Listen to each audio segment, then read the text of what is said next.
nice bend to held back Erik Morales. Diaz in the fight of his life. You know what? Defining fight of his life. You know what? I actually think that he's tired. He was really kind of heavy right there. Morales was, yeah. But you know what? He came out right now connecting some pretty good shots. He came out flurrying with Diaz, and he catches Diaz on the way in. Diaz not punching his way in. Forgetting about that jab.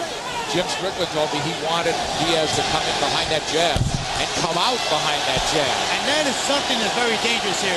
Morales out, being pushed into the ropes, almost hit the lens of that camera right now. Ropes are a little loose, don't they? Seem a little loose. Yep. They have been all night. I, for one, am pleasantly surprised by what Morales has brought to the ring so far tonight. But if I were Diaz, I might back off a little bit, regroup, and try to take Morales into the later rounds, because I agree with you. I think he did look a little bit tired between rounds. I think so. Here, Diaz trying to impose his strength on Morales. Again, he's fought his career at 135 and 140. So naturally, he would be the bigger man. As an Olympian, he fought at 139. I think he's doing good right there, but he has to be careful with that uppercut. That right uppercut is the one that's doing the damage for Morales. I mean, Morales is very dangerous at this point in the fight. Morales picking those shots off with his gloves. There's the right hand in close from Morales, but he's trying to create a little distance. Morales backed up right now. Diaz flurries on him. Here comes Diaz forward, popping that lead left hand twice. When you look at Morales, I don't see really much upper body movement, no sidestepping like he normally used to do. No, he's certainly not that. He's not that Erik Morales anymore, but he's still got the punching power. And Wally, you're talking about dragging Morales in a little late. The legs could be an issue for this guy. He has been in some battles. And also, the strain of making the weight. He's not going to show up early. No, he got caught. Right down the middle comes Morales. And back comes Diaz. But Diaz doesn't need to get so hyped up. He needs to take his time. He got hit, okay, he got hit. But you know what? Let's be patient and let's work the body a little bit. Because you know what? We've seen Morales actually go into the later rounds and complain about leg cramps. And that has a lot to do with the weight loss, that he's actually been through. Exactly. I think that Diaz is losing his cool a little bit here. Oh, big combination from Morales. Morales able to measure Diaz backing up, trying to create that space. Diaz in black is propelling himself forward, closing distance, head on Morales' chest. We got to give it to Morales. Morales is in there doing that. Absolutely. Making some pretty good shots as well. This is sensational through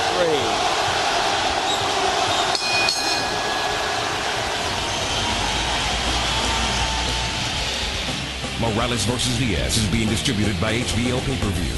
The best in pay-per-view entertainment is being brought to you by HBO.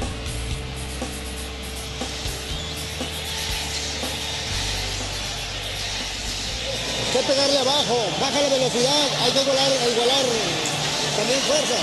Tírale abajo, combíname arriba y abajo, no nada más las tecnologías arriba. Párate, perfílate bien para que saquen buenos derechazos. Acuérdate que tus golpes más sólidos son con tus golpes. Don't touch wide. Entonces perfílate bien y agarra y tírale un buen derechazo, tanto arriba como abajo. All right. No tires cuando estés caminando. Now we'll take a look at some round 3 action. And you know what? So far, Erik Morales looks rejuvenated in this fight. We've talked about the problems he's had making the weight, but he's had the sharper punches, the crisper punches, and he's had the only punch that actually hurt his opponent. So I'm glad you're scoring, Wally. How do you have it? I got a 3-zip from Morales, and I am shocked to say that. It really is something, but this could go 12 long, heated, thrilling rounds if they're anything like the first quarter of this fight. The clinches aren't necessary. Diaz, the champion's been dropped dramatically at the end of the first round, a round he was winning as he was driving Morales back. But Morales showing all the kind of composure that comes with being in epic wars. I'm not actually shocked that Morales is winning 3-0. He has the experience. He's very relaxed. He got hurt. He got stung in the first round, but you know what? He came back. In punches in the third round, you look at Diaz landing only 9 out of 56 shots, and Morales 14 out of 53. So obviously, he's been pretty busy himself. Now, can he keep up that pace? That's something we need to know. I think that's the big question in this fight is how far can Morales push his body in this one? And also, Zanaria struck on something. Morales, it's Diaz walking into a shot. Morales seems relaxed, you said it. Diaz, again, fighting at home and fighting a legend. I say again, did he look tight at all? Or tighter than Morales, not as relaxed? I just think that he's being a little precautious. I don't think that he's very tight. He's trying to do his best, but he sees himself getting caught with some punches by Morales. Yeah. So obviously that's holding him back, I think. I don't think he started tight, but I think he's been a different fighter since the knockdown. He's doing a lot of good things. I think you would agree. You know, I think older fight fans will know what I'm talking about, and I include you in this, Nick, I must say. But David Diaz reminds me stylistically a little bit of Oscar Bonavena. Good point, yes. He goes for it with every punch, doesn't he? Yep. And, you know, he's kind of a brawler, but not quite as powerful as he appears to be. Yes. Right there, he went back and took some shots, but obviously there were questions blocked by David Diaz's defense, and he smiled at Erik like, okay, I see what you're doing. Talk about what Morales is doing so well here. Morales is cool, actually showing David Diaz that, you know what, I may be supposedly considered. Wow. Right hand from Morales. Diaz has to restart that stunned him. And he's actually working real good with the jab, straight right to the body, and a good right uppercut. So Morales is actually doing a very good job here in this fight. You know what? He stayed absolutely calm, which you would expect of a man of his experience.